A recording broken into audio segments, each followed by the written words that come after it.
Hello friends, तो कैसे हैं आप सब। आई होप आप सब अच्छे होंगे। स्वागत है आप सभी का आपके अपने चैनल जुनून पढ़ाई का में। चलिए हम लोग जो अपना हिस्ट्री देख रहे हैं एनसीईआरटी क्लास 6 to 8, जिसमें हम लोग चैप्टर 5 तक जो हिस्ट्री है उसको डिस्कस कर चुके हैं। पूरा एमसीक्यू के फॉर्म में डिस्कस करते हैं और पूरे भी वीडियो में जो भी चीजें हैं एग्जाम के पॉइंट ऑफ व्यू से सबका सब निचोड़ आपके सामने हम रख देते हैं। आई होप आप लोगों ने इसके पहले जो चैप्टर 5 तक का वीडियो है उसको देखा होगा। नहीं देखा है तो चैनल में प्लेलिस्ट बनी है, आप उसको जरूर देखें। आप देखेंगे तो आपको जरूर उससे कुछ ना कुछ नया जानने को मिलेगा। चलिए हम लोग आज स्टार्ट करेंगे अपना चैप्टर 6, जिसमें आपको बौद्ध धर्म, जैन धर्म और इसके साथ साथ भारतीय दर्शन के बारे में कुछ बताया गया है और उसको हम पूरा का पूरा एकदम कंप्लीट कर लेंगे। तो चलिए देखते हैं आज का अपना पहला क्वेश्चन। और जो हमारा पहला क्वेश्चन है वो आपसे क्या कह रहा है, कह रहे हैं कि गौतम बुद्ध को किस नाम से पुकारा जाता था। यानी कि गौतम बुद्ध जो है उनका जो नाम पड़ा है वो तो बाद में पड़ा है, जब वो मतलब कि साधु बन गए तब। उसके पहले उन्हें किस नाम से जाना जाता था, आपको यही बताना है। आपके पास ऑप्शंस हैं सिद्धार्थ, कबीरदास, रामदास, वर्धमान। तो हमें पता है कि कबीरदास और रामदास में तो आप लोगों को बिल्कुल कंफ्यूजन होना नहीं है, तो इसे तो वैसे ही क्रॉस कर देंगे। कुछ बच्चों को इसमें सिद्धार्थ और वर्धमान को लेकर के कंफ्यूजन हो रहा होगा, होता भी है। तो इसका जो सही आंसर होगा वो क्या हो जाएगा, वो हो जाएगा हमारा ऑप्शन ए वाला, यानी कि सिद्धार्थ। वर्धमान जो है वो महावीर स्वामी जी का नाम था बचपन का, तो इसको याद रखिएगा। आगे इसके मतलब इस टाइप का क्वेश्चन भी है, तो इसका आंसर क्या होगा, इसका आंसर हो जाएगा हमारा ऑप्शन ए यानी कि सिद्धार्थ। देखते हैं हम लोग अपना अगला क्वेश्चन। और जो हमारा नेक्स्ट क्वेश्चन है वो आपसे पूछ रहे हैं कि गौतम बुद्ध का जन्म कितने वर्ष पूर्व हुआ था। यानी कि आज का जो समय है, आज से आप बताइए कि कितने साल पहले इनका जन्म हुआ है। ऑप्शन है हमारे पास आज से 1500 साल पहले, या फिर 3000 साल पहले, या 2500 साल पहले, या फिर 2000 साल पहले। तो इसका जो सही आंसर होगा वो हो जाएगा हमारा ऑप्शन सी वाला, यानी कि आज से 2500 साल पहले जो हमारे गौतम बुद्ध जी थे उनका जन्म हुआ था। यहाँ एक्सप्लेनेशन दिया हुआ है कि गौतम बुद्ध का जन्म लगभग 2500 साल पहले हुआ था। सटीक रूप से यदि कहा जाए तो ऐसा माना जाता है, लगभग है ये सारी जन्म तिथियां, क्योंककि कोई था नहीं उस टाइम पे, तो एग्जैक्ट ये बताना कि संभव नहीं है कि हाँ सच में इसी दिन हुआ था। लेकिन जो तिथियां मिलती हैं उसमें आप देखेंगे तो 563 ईसा पूर्व में माना जाता है कि गौतम बुद्ध का जन्म हुआ था। ठीक है, तो इसका आंसर क्या हो जाएगा, ऑप्शन सी हो जाएगा। आगे हम लोग देखेंगे अपना अगला क्वेश्चन। और जो हमारा नेक्स्ट क्वेश्चन है बड़ा इंपॉर्टेंट क्वेश्चन है, लगभग हर एक एग्जाम्स में पूछा गया ये क्वेश्चन है। और बोल के आ रहा है, कह रहे हैं कि बुद्ध जो है वो किस वर्ण के थे। हमारे पास ऑप्शंस क्या क्या हैं, ब्राह्मण, क्षत्रिय, वैश्य या फिर शूद्र। तो आप बताइए कि ये मतलब कि कौन से वर्ण के थे। तो जो हमारे भारतीय दर्शन में आपने पढ़ा होगा कि 4 वर्ण व्यवस्था थी, मैंने कल वाले वीडियो में बताया था, उसको लेकर के बताया गया है। तो आप बताइए इसका आंसर क्या हो जाएगा। तो जाहिर सी बात है शूद्र, वैश्य और ब्राह्मण बिल्कुल भी नहीं है। इसका आंसर क्या होगा, इसका आंसर हो जाएगा ऑप्शन बी वाला, यानी कि क्षत्रिय। आगे देखिए इससे संबंधित जो चीजें हैं वो भी बता दी गई हैं।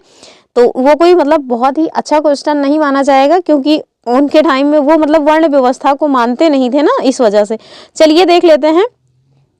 यहाँ देखिए जो बुद्ध हैं वो क्षत्रिय थे तथा शाक्य नामक एक छोटे से गण से संबंधित थे। ठीक है, तो डायरेक्ट यहाँ आपको बता दिया गया है कि जो गौतम बुद्ध थे वो क्षत्रिय थे। और हाँ याद रखिएगा कि ये जो आपको एक्सप्लेनेशन मिल रही है डायरेक्ट एनसीईआरटी की किताबों से ली गई है, कहीं से भी यहाँ इसमें कोई मिलावट नहीं मिलेगी आपको। तो चलिए देखते हैं कि जो बुद्ध जी थे यानी कि गौतम बुद्ध थे वो क्षत्रिय थे तथा शाक्य नामक एक छोटे से गण से संबंधित भी थे। ठीक है, आगे देखिए युवावस्था में ही ये ज्ञान की खोज में अपने घर के जो सुख हैं उसको छोड़ देते हैं तथा अनेक वर्षों तक भ्रमण करते रहते हैं और अन्य विचारकों से मिलकर के चर्चा करते रहते हैं। अंततः जब उन्हें ज्ञान की प्राप्ति हो जाती है तो या ये कहते हैं कि ज्ञान की प्राप्ति के लिए उन्होंने खुद अपना मार्ग ढूंढा, मतलब किसी के दिखाए हुए मार्ग से उन्हें ज्ञान की प्राप्ति नहीं हुई, उन्होंने खुद ही अपने लिए रास्ता ढूंढा, उसके बाद उन्हें ज्ञान की प्राप्ति होती है। और आगे बताया गया है कि उन्होंने बोध गया जो कि बिहार में है, वहां पे एक पीपल के वृक्ष के नीचे कई दिनों तक तपस्या की और अंततः फिर उन्हें जो परम ज्ञान है उसकी प्राप्ति हो जाती है।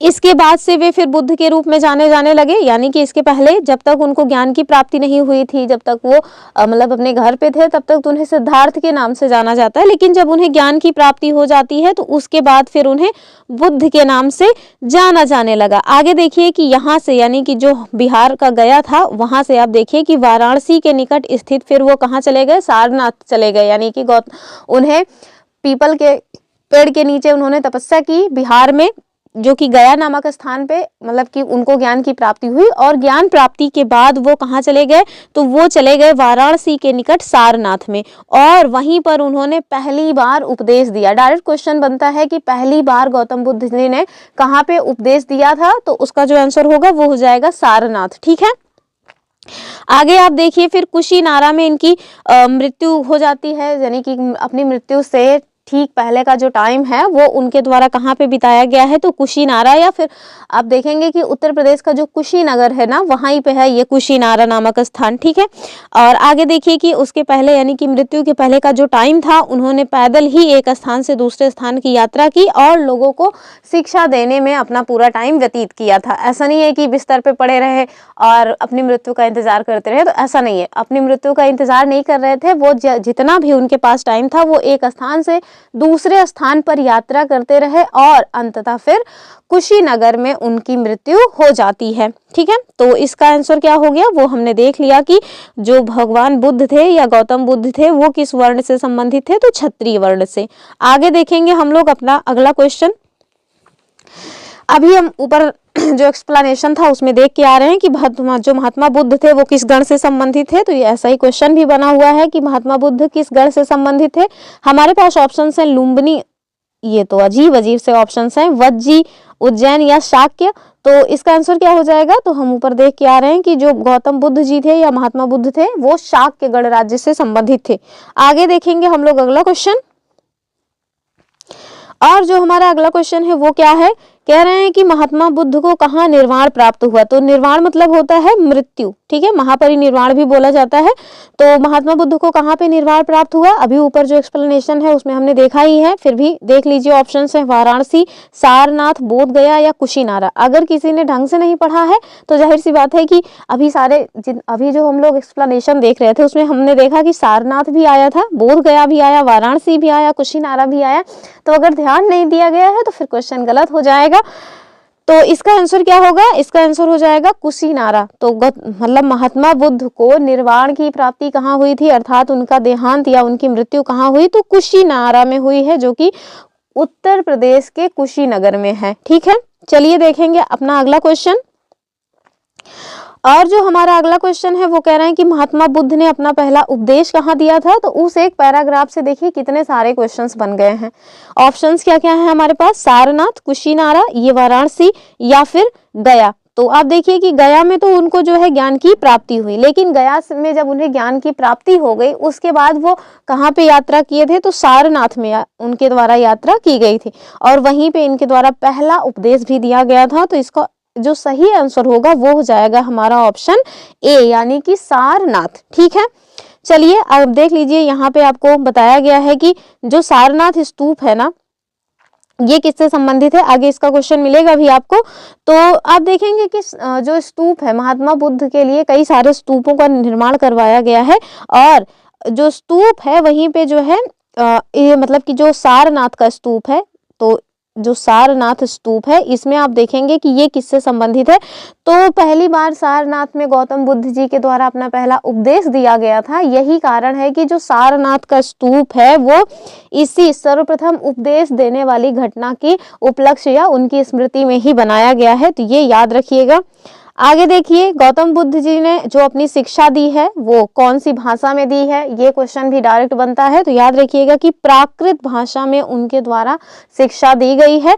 और ऐसा क्यों किया गया, ताकि जो सामान्य जनमानस है उनको भी समझ आ सके, क्योंकि उस टाइम पे क्या चल रहा था कि जो शिक्षा दीक्षा दी जाती थी वो संस्कृत में दी जाती थी, और संस्कृत एक अत्यंत ही क्लिष्ट भाषा है, उसको समझना सबके पास की बात नहीं होती थी। तो इस वजह से आप देखेंगे कि गौतम बुद्ध जी के द्वारा जो शिक्षा दी गई है वो प्राकृत भाषा में दी गई है, ताकि सभी जो जन सामान्य हैं उनके तक उनकी शिक्षाओं का प्रचार प्रसार हो सके। तो इसका आंसर क्या होगा, आंसर तो हमने ऊपर ही देख लिया था। अब हम देखेंगे अपना अगला क्वेश्चन। और जो हमारा अगला क्वेश्चन है वो क्या कह रहा है कि महात्मा बुद्ध जी की जो मृत्यु है वो कहाँ हुई थी, वाराणसी, कुशीनारा या सारनाथ, या एक ऑप्शन और नीचे होगा लुम्बिनी। तो इसका आंसर क्या होगा, तो ये सारे क्वेश्चन कितनी बार हो चुके हैं, इसका आंसर हो जाएगा कुशीनारा। ठीक है, option B is the right answer of this question. Kushinara में महात्मा बुद्ध को, ये क्वेश्चन ऐसे भी पूछा जा सकता है ना कि उनको महापरिनिर्वाण कहाँ हुआ या परिनिर्वाण कहाँ हुआ या उनकी मृत्यु कहाँ हुई, देहावसान कहाँ हुआ। तो कई सारे केवल एक ही शब्द का हेर फेर करके ये क्वेश्चन पूछा जा सकता है, और अगर हम लोगों को ढंग से उन सारे शब्दों का अर्थ नहीं पता है तो क्वेश्चन गलत होने के चांसेस काफी ज्यादा रहते हैं। फिर हम देखेंगे अपना अगला क्वेश्चन, क्वेश्चन नंबर 8, और ये क्या कह रहे हैं कि जैन धर्म के महत्वपूर्ण विचारक कौन थे। तो अब वहां से हम लोगों ने देखा कि बुद्ध जी है, यानी कि गौतम बुद्ध या बौद्ध धर्म से संबंधित वो क्वेश्चंस थे। अब जानिए कि बहुत ज्यादा डीप में क्लास 6 की एनसीईआरटी हम लोग कर रहे हैं ना, तो क्लास 6 की एनसीईआरटी में बहुत ज्यादा डीप में चीजें नहीं दी गई हैं कि बहुत सारी जो है चीजें दी गई हैं वही हम आपको बहुत डीप में क्वेश्चंस करवाएं। जो भी क्वेश्चंस जिस चैप्टर से बन सकते हैं हम वही डिस्कस कर रहे हैं। हम बहुत ही डीप लेवल में नहीं जाएंगे, जब तक जैसे जैसे हम लोग चैप्टर्स कंप्लीट करते जाएंगे आप देखेंगे कि बहुत सारी जो चीजें हैं एक के बाद एक आपको देखने को मिलती जाएंगी। तो अभी चैप्टर में जो बताया गया है हम लोग उसको डिस्कस कर रहे हैं, आगे के चैप्टर्स में जो भी बताया जाएगा हम लोग आगे के चैप्टर्स में उसको डिस्कस करते हुए चलेंगे। ठीक है, तो बताइए कि जैन धर्म के जो महत्वपूर्ण विचारक हैं वो कौन थे। हमारे पास ऑप्शंस क्या क्या हैं, पार्श्वनाथ, महावीर स्वामी, ऋषभदेव या फिर महात्मा बुद्ध।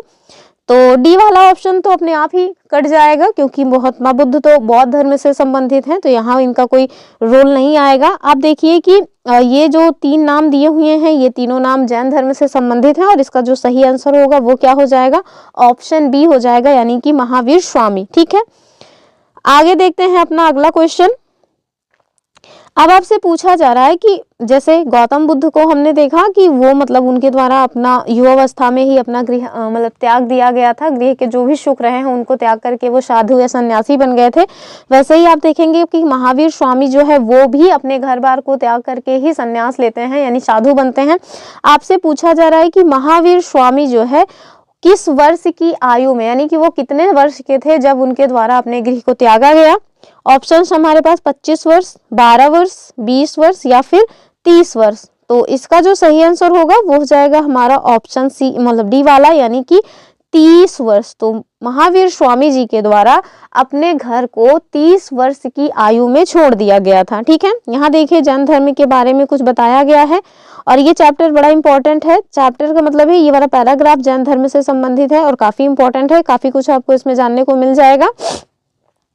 तो जैन धर्म देखिए इसी युग में जो लिखा हुआ है ये वही है कि बौद्ध धर्म और मतलब कि जैन धर्म दोनों ही समानांतर रहे हैं, एक दूसरे के समांतर चल रहे थे। तो आप देखिए कि आज से लगभग 2500 साल पहले, यानी कि हमने देखा था ना कि जो बौद्ध हैं या कहीं गौतम बुद्ध हैं वो आज से 2500 साल पहले जन्मे थे। तो वैसे ही आप जानिए कि जो जैन धर्म है उसको भी आप देखेंगे कि आज से 2500 साल पहले जैन धर्म के 24वें तीर्थंकर जिनका नाम पड़ा महावीर स्वामी, वो जो है अपने विचारों का प्रसार प्रसार कर रहे थे, यानी कि अपने विचारों का प्रचार प्रसार आज से 2500 साल पहले जैन धर्म के 24वें जो तीर्थंकर महावीर स्वामी हैं उनके द्वारा किया जा रहा था। और यहाँ देखिए कि जो महावीर स्वामी हैं वो वज्जी संघ के लिच्छवी कुल के एक क्षत्रिय राजकुमार थे, यानी कि जैसे बौद्ध धर्म में गौतम बुद्ध एक क्षत्रिय राजकुमार थे शाक्यगढ़ राज्य के, वैसे ही आप देखेंगे कि जो महावीर स्वामी हैं ये वज्जी संघ के लिच्छवी कुल के एक क्षत्रिय राजकुमार थे, यानी कि दोनों ही क्षत्रिय थे, ये हमें याद रखना है। एक जो है वज्जी संघ के रहे हैं और एक शाक्यगढ़ के रहे हैं। ठीक है, आगे देखिए इस संघ के विषय में आगे चल के हमने पीछे जो कल चैप्टर 5 था ना उसमें पढ़ा हुआ था लिच्छवी या वज्जी संघ जो था वो। आगे देखिए कि जो महावीर स्वामी हैं इनके द्वारा 30 वर्ष की आयु में अपने घर को छोड़ दिया जाता है और फिर ये जाके वहां जंगल में रहने लगते हैं, और आगे फिर इनके द्वारा 12 वर्ष तक कठिन तपस्या की जाती है और उसके बाद फिर उन्हें ज्ञान की प्राप्ति होती है। आगे देखिए कि उनकी जो शिक्षा थी वो सरल थी, सत्य जानने की इच्छा रखने वाले प्रत्येक स्त्री व पुरुष को अपना घर छोड़ देना चाहिए, यानी कि उन्होंने गृह त्याग को बहुत ही तेजी से मतलब कि बहुत ज्यादा उस पर जोर दिया है, फिर चाहे वो स्त्री हो या पुरुष हो। अगर आप मतलब कि सत्य को जानने की इच्छा रखते हैं तो आप अपने घर को छोड़ दीजिए। आगे देखिए कि उनके द्वारा अहिंसा के नियमों का बहुत कड़ाई से पालन किया गया, यानी कि अति अहिंसक रहे हैं। जैन धर्म के जो भी मानने वाले रहे वो अति अहिंसक टाइप के रहे हैं और उनका मानना था कि किसी भी जीव को कष्ट नहीं देना चाहिए और ना ही उनकी हत्या करनी चाहिए। महावीर स्वामी का कहना था कि सभी जीव जीना चाहते हैं, सभी के लिए उनका जीवन प्रिय है। महावीर स्वामी ने अपनी शिक्षा किस भाषा में दी है? तो प्राकृत भाषा में दी है, ये याद रखिएगा। और यही उनके भी मतलब प्राकृत भाषा में शिक्षा देने का कारण क्या है? तो जन सामान्य तक उनकी जो शिक्षा है उसका प्रचार प्रसार हो सके। ठीक है, तो इसको याद रखिएगा। आगे देखेंगे हम लोग अपना जो नेक्स्ट क्वेश्चन है वो क्या कह रहा है। तो अगला क्वेश्चन कह रहे हैं कि महावीर स्वामी का जो बचपन का नाम था वो क्या था? हमारे पास ऑप्शन है सिद्धार्थ, वर्धमान, बुद्ध या फिर इनमें से कोई नहीं। तो अभी ऊपर हम बता के ही आए थे कि महावीर स्वामी का जो बचपन का नाम था वो वर्धमान था, यानी कि option B is the right answer of this question. आगे देखते हैं अगला क्वेश्चन।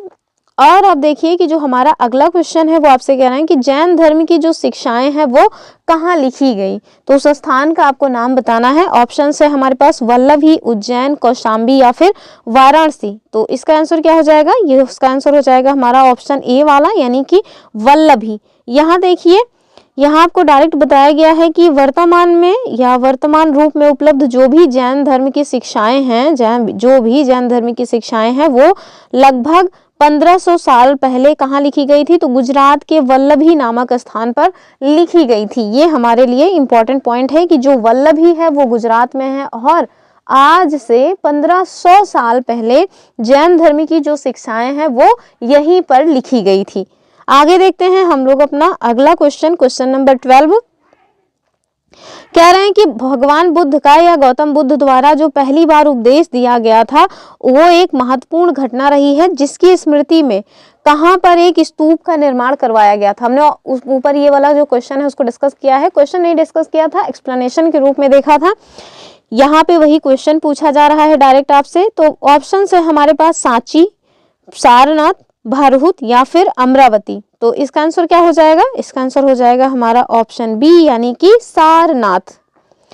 आगे देखिए, कह रहे हैं कि वल्लभी नामक स्थान कौन से राज्य में है? आपके पास ऑप्शंस हैं जम्मू कश्मीर, पंजाब, गुजरात और उत्तर प्रदेश। तो अभी हमने ऊपर एक्सप्लेनेशन में इसको देख ही लिया था कि जो वल्लभी है वो गुजरात में है। ठीक है, अब हम देखेंगे कि जैन धर्म के जो महाव्रत है वो कौन से हैं। तो जैन धर्म का जो प्रमुख या मुख्य महाव्रत है वो कौन सा है? आपके पास ऑप्शंस कौन कौन से हैं? ऑप्शन ए है ब्रह्मचर्य। तो ब्रह्मचर्य दरअसल ऐसे लिखा जाता है, उसमें गलत लिखा है, आप यहाँ इसकी वर्तनी देख लीजिए। दूसरा है गृहस्थ, तीसरा है वानप्रस्थ और चौथा है संन्यास। तो क्या हो जाएगा इसका सही आंसर? तो ये वानप्रस्थ, गृहस्थ, संन्यास ये सभी आप देखेंगे कि जो हमारे यहाँ हमारे धर्म में आश्रम व्यवस्था थी, उस आश्रम व्यवस्था के ये जो है मतलब कि रहे हैं चरण है। दरअसल 4 चरणों में हमारे यहाँ आश्रम व्यवस्था को डिवाइड किया गया है, तो उसमें ये 4 चरण में 3 चरण दिखाए गए हैं। तो ये तो है ही नहीं, हमको बताना है कि जैन धर्म का जो मुख्य महाव्रत है वो कौन सा है। तो वो हो जाएगा हमारा ऑप्शन ए, यानी कि ब्रह्मचर्य। तो इसका आंसर क्या होगा? ऑप्शन ए वाला। आगे आपको 5 महाव्रत कौन है वो क्वेश्चन में हमने शामिल किया है, इस वजह से यहाँ नहीं बता रहे हैं। आगे देखिए क्वेश्चन नंबर 15 क्या कह रहा है। तो क्वेश्चन नंबर 15 में आपसे कह रहे हैं, थोड़ा इसको छोटा कर लेते हैं। यहाँ आपसे पूछा जा रहा है कि निम्नलिखित कथनों में से कौन सा स्टेटमेंट सही नहीं है। आपको बताना है कि कौन सा कथन सही नहीं है। इस बात को बहुत ध्यान से देखिए कि सही नहीं है पूछा जा रहा है। तो पहला स्टेटमेंट क्या कह रहा है, थोड़ा और छोटा कर लेते हैं ताकि अच्छे से दिखे। तो जो पहला स्टेटमेंट है, कह रहे हैं कि जैन धर्म का समर्थन मुख्यतः व्यापारियों द्वारा किया गया। दूसरा कह रहे हैं किसानों के लिए जैन धर्म के नियमों का पालन करना अत्यंत कठिन था, क्योंकि फसल की रक्षा के लिए उन्हें कीड़े मकोड़ों को मारना पड़ता था। तो ये मकोड़े हैं। फिर आप देखिए तीसरा कह रहे हैं कि बाद की सदियों में उत्तर भारत के साथ साथ जैन धर्म का विस्तार गुजरात में, तमिलनाडु में और कर्नाटक में भी हुआ। तो गुजरात में हुआ था तभी तो वल्लभी में उनका जो शिक्षा है वो लिखा गया। तो ये तो नहीं होगा इसका उत्तर। डी वाले में क्या कह रहे हैं, वर्तमान में उपलब्ध जो जैन धर्म की शिक्षाएं हैं वो उत्तर प्रदेश के कुशीनगर नामक स्थान पर लिखी गई थी। तो देखिए अभी हमने तीसरे वाले स्टेटमेंट में ही इसका उत्तर बता दिया है। तो इसका आंसर क्या होगा? इसका आंसर हो जाएगा ऑप्शन डी वाला कि वर्तमान में उपलब्ध जो जैन धर्म की शिक्षाएं हैं ये उत्तर प्रदेश के कुशीनगर नामक स्थान पर नहीं लिखी गई। ये कहाँ लिखी गई? तो गुजरात के वल्लभी नामक स्थान पर लिखी गई थी। ठीक है, तो इसका जो डी वाला है यही गलत है और इसका जो सही आंसर हो जाएगा वो ऑप्शन डी हो जाएगा। बाकी जो भी चीजें हैं वो सही हैं। आप देखेंगे कि जो जैन धर्म है उसका समर्थन मुख्यतः व्यापारियों के द्वारा किया गया, तो इसी वजह से किया गया क्योंकि जैन धर्म जो है ना वो अति अहिंसावादी था। और आप देखेंगे कि जो किसान हैं उन्हें अगर अपनी फसल बचानी है तो फिर उन्हें कीड़े मकोड़ों के लिए दवाई डालनी ही पड़ेगी। और जैन धर्म में तो इतनी अति अहिंसा की बात की गई थी कि अगर आप बाहर निकल रहे हैं तो क्या काम करें, अपने मुंह में जो है मास्क लगा के निकलें ताकि कोई कीड़ा या मच्छर वगैरह जाकर के आपके मुंह में या सांस के द्वार से कहीं जाकर के मर न जाए बेचारा।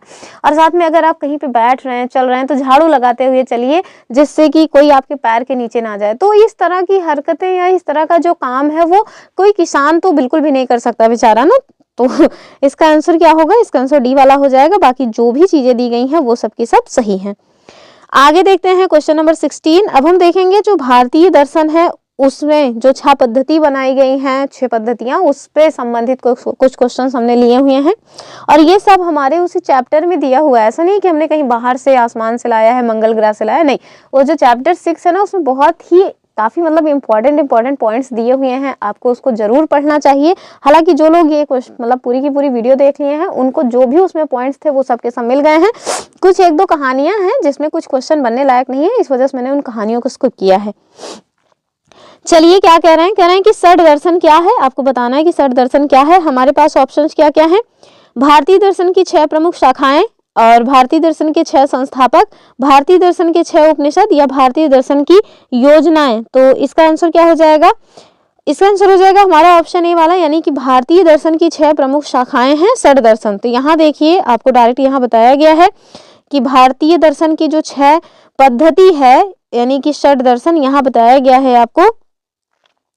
सदियों से भारत के द्वारा सत्य की बौद्धिक खोज का प्रतिनिधित्व भारत के दर्शन की 6 शाखाओं के द्वारा किया गया है।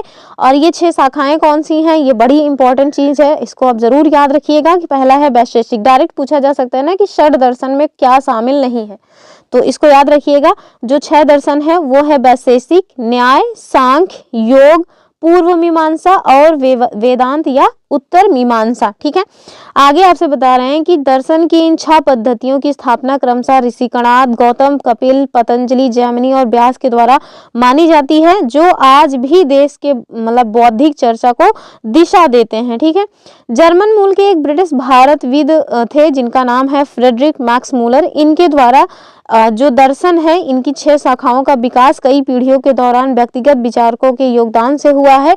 यद्यपि ये एक दूसरे से भिन्न दिखते हैं तथापि सत्य की इनकी समझ में आधारभूत तालमेल दिखाई देता है, ये इनके द्वारा कहा गया है। ठीक है, यहाँ देखिए कुछ अन्य पॉइंट्स हमने गूगल से जो है लेकर के आपके सामने रख दिए हैं, ये आपको थोड़ा मतलब इजी वे में दिख रहा है।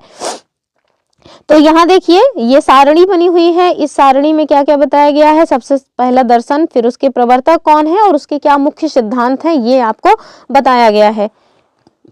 तो देखिए क्या है, तो पहला वाला देखिए, जो पहला दर्शन आपको दिखाया गया है वो है सांख्य दर्शन, जिसके प्रवर्तक रहे हैं कपिल मुनि और इनके सिद्धांत में आप देखेंगे प्रकृति और पुरुष हैं। ठीक है, दूसरा जो है वो है योग, पतंजलि जी के द्वारा, ये मतलब जो प्रवर्तक रहे हैं योग के वो कौन रहे? पतंजलि रहे हैं और इनके जो मुख्य सिद्धांत में रहा है वो रहा है चित्त का नियंत्रण करना। तीसरा देखिए न्याय, तो जो न्याय जो है दर्शन है उसके जो प्रवर्तक रहे हैं वो गौतम ऋषि रहे हैं और ये तर्क और वाद विवाद से संबंधित सिद्धांत है। आगे देखिए जो न्याय तो हमने बता ही दिया। आगे देखिए वैशेषिक जो दर्शन है वो कणाद ऋषि इसके प्रवर्तक है और ये परमाणुवाद से संबंधित है।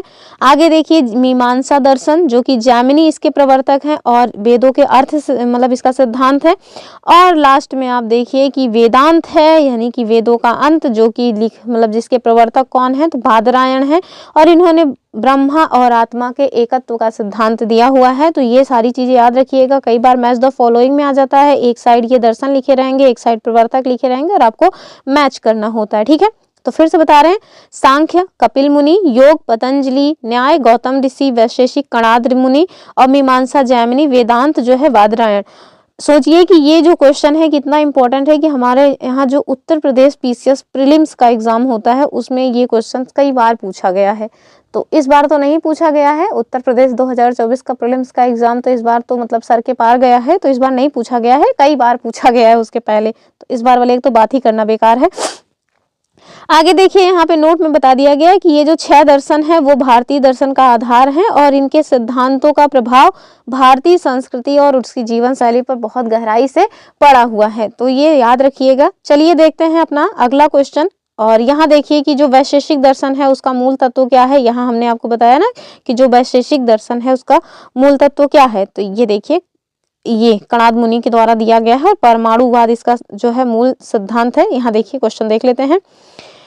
तो परमाणु दर्शन वैशेषिक दर्शन का मूल तत्व क्या है, ऑप्शंस क्या क्या है, परमाणु, आत्मा, प्रकृति और पुरुष। तो क्या हो जाएगा इसका आंसर, इसका आंसर जो है वो हो जाएगा हमारा ऑप्शन कौन सा, ए वाला हो जाएगा। ओहो, चल ही नहीं रहा, तो ऑप्शन ए जो है वो इसका सही आंसर हो जाएगा, यानी कि परमाणु। तो जो वैशेषिक दर्शन का मूल तत्व है वो क्या है, परमाणु। ठीक है, आगे देखेंगे। अब यहाँ पे देखिए, वहां पे एक छोटी सी कहानी दी हुई थी और उस वहीं से मैंने ये वाला क्वेश्चन लिया है।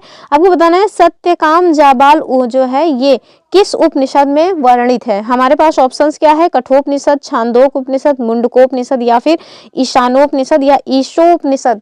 तो अगर आप लोगों को पता है क्या, चलिए आप लोगों के लिए क्वेश्चन छोड़ देते हैं, एक आध क्वेश्चन आप लोगों से भी पूछना चाहिए। अगर कल याद रहा तो कल वाले वीडियो में हम ये वाला क्वेश्चन डिस्कस कर देंगे आपसे। आंसर बिल्कुल नहीं बताना, आपके लिए ये क्वेश्चन है, होमवर्क है, या आप मुझे इसे कमेंट में जरूर बताइएगा। कमेंट करेंगे तो मुझे भी लगेगा कि हाँ आप लोग इस सीरीज में इंटरेस्टेड हैं, आप लोगों को चीजें अच्छी लग रही हैं, तो इसका कमेंट जरूर करिएगा। चलिए आगे देखेंगे अगला क्वेश्चन क्या है। जो हमारा अगला क्वेश्चन है, कह रहे हैं कि सत्यकाम जाबाल जो है ये एक व्यक्ति का नाम है एग्जैक्टली। आपको बताना है कि इनके गुरु कौन थे। ऑप्शंस क्या क्या हैं, वशिष्ठ, गौतम, विश्वामित्र या फिर कपिल मुनि। तो इसका जो सही आंसर होगा वो क्या हो जाएगा, तो उसका हो जाएगा गौतम ऋषि, यानी कि ऑप्शन बी जो है वो इसका सही आंसर होगा कि सत्यकाम जाबाल के गुरु का नाम था गौतम जी, यानी कि गौतम ऋषि। ठीक है, अब यहाँ देखिए आ गया है कि जो हमारे जैन धर्म के 5 महाव्रत हैं, आप बताइए वो कौन से हैं। अभी हमने ऊपर देखा था कि ब्रह्मचर्य इसका जो है मतलब प्रमुख सिद्धांतों में है, तो आप बताइए इसमें कौन कौन सा हो जाएगा, ऑप्शन कौन सा सही होगा। पहला ऑप्शन है अहिंसा, सत्य, अस्तेय, ब्रह्मचर्य और अपरिग्रह। दूसरा कह रहे हैं दान, धर्म, ज्ञान, योग और वैराग्य। तीसरे में कह रहे हैं शौच, संयम, तप, स्वाध्याय, ईश्वर पूजन। और लास्ट में आप देखिए करुणा, क्षमा, सहिष्णुता, प्रेम, शांति। तो आप लोगों ने अगर इसके पहले जो हमने क्वेश्चन सॉल्व करवाया था उसको देखा होगा, तो उसी अकेले से ये क्वेश्चन बन जा रहा है, क्योंकि और जो है वो सब पता नहीं क्या क्या बकवास किए जा रहे हैं। तो इसका आंसर क्या होगा, इसका आंसर हो जाएगा ऑप्शन ए वाला, यानी कि जो हमारे जैन धर्म के 5 महाव्रत हैं वो अहिंसा, सत्य, अस्तेय, ब्रह्मचर्य और अपरिग्रह है। ठीक है, और आप देखिए कि जो ब्रह्मचर्य है ये किसके द्वारा जोड़ा गया था, तो यही जोड़ा गया था महावीर स्वामी जी के द्वारा। ठीक है, तो महावीर स्वामी जी के द्वारा जो ये 5 महाव्रत है उसमें क्या जोड़ा गया था, ब्रह्मचर्य जोड़ा गया था। ठीक है, चलिए देखते हैं अपना अगला क्वेश्चन। वैसे क्वेश्चन समाप्त हुए हैं, कुछ अन्य पॉइंट्स हैं उन्हें देख लेते हैं। जैसे आप देखेंगे कि जो अन्य पॉइंट में है वो है हमारी आश्रम व्यवस्था। तो भारतीय दर्शन में आप देखेंगे कि आश्रम व्यवस्था के बारे में बताया गया है, और वो आश्रम व्यवस्था क्या है, तो आश्रम व्यवस्था भारतीय दर्शन की या भारतीय जीवन दर्शन की एक महत्वपूर्ण हिस्से के रूप में जानी जाती है। आश्रम व्यवस्था जाना जाता है एग्जैक्टली, और ये जीवन को 4 अलग अलग चरणों में बांटता है। यानी कि ऐसा माना जाता है कि जो व्यक्ति है उनका पूरा का पूरा जो आयु है वो 100 साल की है। ठीक है, 100 साल, और उन 100 सालों में उनको कौन से वर्ष से लेकर के कौन से वर्ष तक क्या काम करना चाहिए वो यहाँ पे बताया गया है। तो सबसे पहले आप देखिए कि 0 से जो 25 वर्ष है, यानी कि अपने जन्म से लेकर के 25 साल तक आपको क्या काम करना चाहिए, तो आपको ब्रह्मचर्य का पालन करना चाहिए। यानी कि गुरु के समीप जाएं, वहां शिक्षा दीक्षा लें, एकदम ब्रह्मचारी के रूप में रहें, मतलब सादा जीवन लें, सब मतलब वैसे ही एकदम पूरा बाल ब्रह्मचारी बन करके रहिए कुल मिला करके। और उसके बाद जो 25 से 50 साल की उम्र है उसमें आप क्या काम करिए, गृहस्थ हो जाइए, यानी शादी करिए, बच्चे पैदा करिए, रोमांस करिए कुल मिला करके। तो ये जो है गृहस्थ वाला आ जाता है 25 से 50। फिर आप देखिए तीसरी जो अवस्था मानी जाती है कि आपको 25 से 75 तक क्या करना चाहिए, भैया वानप्रस्थ, आज मतलब कि जंग वहाँ जाना चाहिए, आराम से वन में चले जाना चाहिए, वहाँ पे राम राम करना चाहिए। और अंत में आप देखिए कि 75 से 100 का जो साल है, यानी कि 75 वर्ष की जब आपकी अवस्था हो जाए और उससे 100 साल, तो आपको पूरी तरह से संन्यास ले लेना चाहिए। हर तरह की मोह माया से एकदम आप मुक्त होकर के केवल और केवल भगवत भजन कीजिए। तो ये 4 जो है हमारे यहाँ आश्रम व्यवस्था रही है। ठीक है, जब हम डीएलएड कर रहे थे तो उस डीएलएड में ये वाला क्वेश्चन पूछा गया था, और मतलब कि ऐसे नहीं पूछा गया था, वैकल्पिक में क्वेश्चन नहीं पूछा गया था, आपको मतलब डिटेल में बताना था, लघु उत्तरीय प्रश्न टाइप का क्वेश्चन पूछा गया था, अभी मुझे याद आ गया। और इवन यहाँ तो पूछा ही गया था, जब हम बीए कर रहे थे, इलाहाबाद यूनिवर्सिटी से हमने बीए किया हुआ है, तो जब हम वहाँ पे ग्रेजुएशन अपना कर रहे थे तो उसमें भी ये क्वेश्चन पूछा गया था। तो ये वाला क्वेश्चन केवल एमसीक्यू फॉर्म में ही नहीं, वैसे भी बड़ा इंपॉर्टेंट है, मतलब पूछा ही जाता रहता है। चलिए देख लेते हैं, कुछ और भी पॉइंट्स हैं। अब यहाँ पे जैन शब्द के बारे में बताया गया कि जो जैन शब्द है इसका अर्थ थोड़ा सा जान लीजिए कि जो जैन शब्द है वो कहाँ से निकला है, तो जिन शब्द से निकला है जिसका अर्थ होता है विजेता। ठीक है, तो याद रखिएगा कि जिन का अर्थ होता है विजेता। वो वाला जिन्न मत समझ लीजिएगा, जो भूत वाला जिन्न होता है उसको समझने की जरूरत नहीं है, जिन का मतलब होता है विजेता। ठीक है, आगे देखिए, यहाँ पे ये क्वेश्चन और है, ये क्वेश्चन कहीं पूछा गया था, इस वजह से हमने इसको आपको बता दिया है कि संघ में रहने वाले जो बौद्ध भिक्षु थे ना, इनके लिए जो नियम बनाए जाते थे, वो नियम जहाँ लिखे जाते थे, जिस जगह पर वो नियमों को आप जा करके देख सकते थे, उसको क्या कहते थे, वो एक एग्जैक्टली पुस्तक टाइप का था, जिसको हम कहते हैं विनय पिटक। ठीक है, ये ग्रंथ है कहने का मतलब, तो ग्रंथ है तो पुस्तक टाइप का ही होगा ना। तो संघ में रहने वाले बौद्ध भिक्षुओं के लिए जो नियम बनाए जाते थे, ये विनय पिटक नामक ग्रंथ में मिल जाते हैं आपको। और यहाँ देखिए ये बताया गया है कि विनय पिटक से हमें पता चलता है कि संघ में पुरुष और स्त्री दोनों के रहने के लिए अलग अलग व्यवस्था हुआ करती थी। सभी व्यक्ति संघ में प्रवेश ले सकते थे। हालांकि संघ में प्रवेश लेने के लिए कुछ नियम बनाए गए थे, जैसे कि जैसे आप बच्चे हैं और संघ में प्रवेश लेना चाहते हैं, तो उसके लिए आपके पेरेंट्स की जो है वो अनुमति होनी चाहिए। ठीक है, अगर कोई व्यक्ति दास है तो मतलब दास की तो वैसे भी अपनी कोई लाइफ नहीं होती थी, तो उसका अपना खुद का ओपिनियन तो कुछ होना नहीं है। तो अगर वो सोचते हैं कि हमें संघ में प्रवेश लेना है, तो उसके लिए फिर उनको मालिक जो होते थे, उनके मालिक की अनुमति अनिवार्य थी। ठीक है, और राजा के यहाँ जो काम करने वाले लोग थे, उनको राजा की अनुमति अनिवार्य थी। और कर्जदार को अपने देनदार की अनुमति लेनी होती पड़ती थी, यानी कि पता चला आपने मुझसे 1 लाख रुपए लिए हैं और कल को आप संघ में प्रवेश कर गए और हम फिर अपना पैसा भी नहीं मांग पाएंगे आपसे, तो इससे अच्छा है कि आप जा करके जिससे कर्जा वर्जा लिए हैं पहले उनसे अनुमति लेकर के आइए कि क्या हम संघ में प्रवेश ले सकते हैं या नहीं। अगर वो मतलब दे देते हैं खुशी खुशी, जाओ बच्चा हमने 1 लाख रुपए अपना माफ किया, तुम जाओ जो है जगत कल्याण के लिए काम करो, तब तो आप जो है बन सकते हैं, मतलब संघ में प्रवेश ले सकते हैं, वरना नहीं। और यहाँ देखिए स्त्रियों की भी जो जैसे दासों की स्थिति रही है वैसे स्त्रियों की स्थिति रही, अभी भी है ही ज्यादातर। देखिए कुछ अपवाद हैं, तो मेरी बात का बुरा मत माना करिए, कुछ अपवाद को अगर छोड़ दिया जाए तो स्त्रियों की जिंदगी आज भी वैसे ही है कि मतलब आप अपनी मर्जी से कुछ नहीं कर सकते। एग्जाम्पल के लिए मैं खुद हूँ, मेरी जिंदगी में मेरा कुछ भी नहीं है, तो स्त्री को जो है अपने पति से अनुमति लेनी पड़ती थी। ठीक है, और शादी नहीं हुई है तो फिर अपने मतलब माता के कौन सा वैल्यू था, पिता से अनुमति लेनी पड़ती थी। एग्जैक्टली अगर शादी नहीं हुई है लड़की की तो उसको अपने पिता की अनुमति लेनी पड़ती थी, अगर शादी हो गई है तो अपने पति की अनुमति लेनी पड़ती थी। तो मतलब किसी की अनुमति के बिना आप संघ में भी प्रवेश नहीं कर सकते थे, यानी कि साधु बनने का भी जो मार्ग है वो आपके लिए खुला हुआ नहीं है। आपकी इतनी भी इज्जत नहीं रही है सोसाइटी में महिलाओं के लिए। एग्जैक्टली तो अभी रील्स वगैरह में देख करके लोग महिलाओं को मतलब बहुत ज़्यादा जज करना स्टार्ट कर दिए हैं, पर रील्स की जो ज़िंदगी है ना, उन्हें पैसा कमाना है तो वो कुछ भी कर सकते हैं। रियल लाइफ में ज़िंदगी में कुछ खास परिवर्तन हुआ नहीं है। एग्जैक्टली चलिए आगे देख लेते हैं। एक अन्यत्र जो है यहाँ पे हर मतलब जो भी चैप्टर्स है सब में कुछ विदेशों के बारे में बताया गया है, तो वैसे ही आज आपको एटलस में क्या खोजना है, तो आज आप जा करके अपने एटलस में ईरान जो है उसको खोजिए। ईरान एक देश है, तो यहाँ पे आपको कुछ इंपॉर्टेंट पॉइंट मिल जाएंगे जो कई बार क्वेश्चन पूछा गया है। तो वो क्या है, वो है जरथुस्त्र। ठीक है, तो ये जो जरथुस्त्र है ये एक मतलब ईरानी पैगंबर थे और उनकी शिक्षाओं का जो संकलन है वो आपको कहाँ मिलेगा, तो वो जन्दावस्था नामक ग्रंथ में मिल जाएगा। और ये जो जन्दावस्था की भाषा है मतलब की भाषा तथा इसमें जो वर्णित रीति रिवाज है ये वेदों की भाषा और रीति रिवाज से काफी मिलते जुलते हैं। और जो जरथुस्त्र की मूल शिक्षा का सूत्र है वो क्या है, सद्विचार, सद्वचन तथा सद्कार्य। ठीक है, तो ये भी पूछा जा सकता है, सद्विचार, सद्वचन तथा सद्कार्य। आजकल जिस तरह से क्वेश्चंस का ट्रेंड बन रहा है, अपने भारत देश से चीजें कम पूछी जा रही, विदेशों से चीजें ज्यादा पूछी जा रही, तो पूछा जा सकता है, बहुत आराम से पूछा जा सकता है, और हम लोग कुछ नहीं कर पाएंगे फिर पूछ लिया गया तो।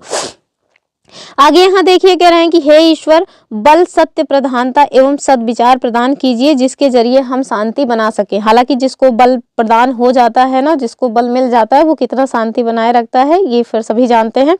आगे देखिए 1000 से अधिक वर्षों तक जरथुस्त्रवाद ईरान का एक प्रमुख धर्म रहा। बाद में कुछ जरथुस्त्रवादी ईरान से आकर के गुजरात और महाराष्ट्र के तटीय नगरों में बस गए। वे लोग ही आज के पारसियों के पूर्वज है, यानी कि जो जरथुस्त्रवाद को मानने वाले लोग थे उसमें से कुछ लोग आकर के हमारे यहाँ गुजरात और महाराष्ट्र के जो तटीय रीजन है वहां पर बस गए, और यही लोग माने जाते हैं कि जो वहाँ आज पारसी हैं उनके पूर्वज थे। ठीक है, तो ये जो है कई बार क्वेश्चन पूछा गया कि जो हमारा ऋग्वेद है उसमें कुछ चीजें हैं जो मिलती जुलती हैं किससे, तो जन्दावस्था जो कि ईरान का ग्रंथ है। ठीक है, और ये जन्दावस्था जो ग्रंथ है ये किनकी मतलब की शिक्षाओं का संकलन है, तो वो जरथुस्त्र की मतलब की संकलन है। जरथुस्त्र के जो क्या की दिए गए हैं उनकी जो शिक्षाएं हैं एग्जैक्टली उसका संकलन है। ठीक है, और ये कहाँ का है, ईरान का है, तो इसको याद रखिएगा, इससे कई क्वेश्चंस घुमा फिरा करके बन जाते हैं।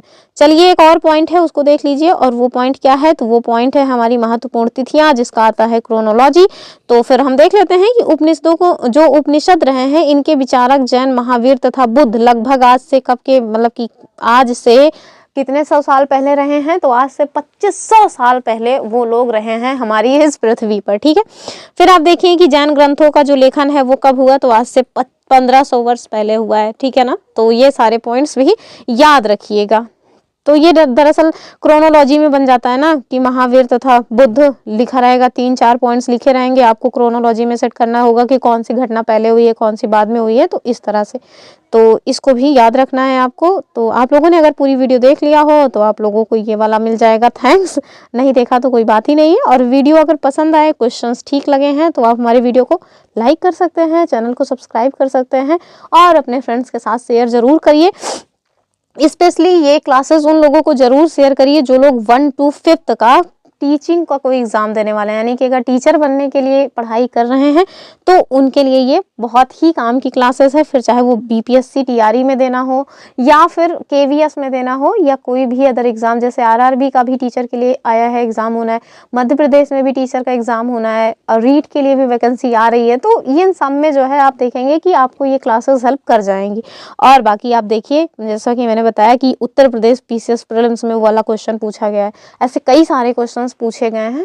तो कोई भी देखे, सबके लिए ये क्लासेस हेल्पफुल हैं क्योंकि एनसीईआरटी सबके लिए उतनी ही लाभदायक है। तो चलिए इन्हीं सब बातों के साथ आज की वीडियो को विराम देते हैं, और आप लोगों ने देखा इसके लिए थैंक्स। फिर मिलेंगे अपने नेक्स्ट वीडियो में, तब तक के लिए आप सभी को बाय बाय एंड जय हिंद।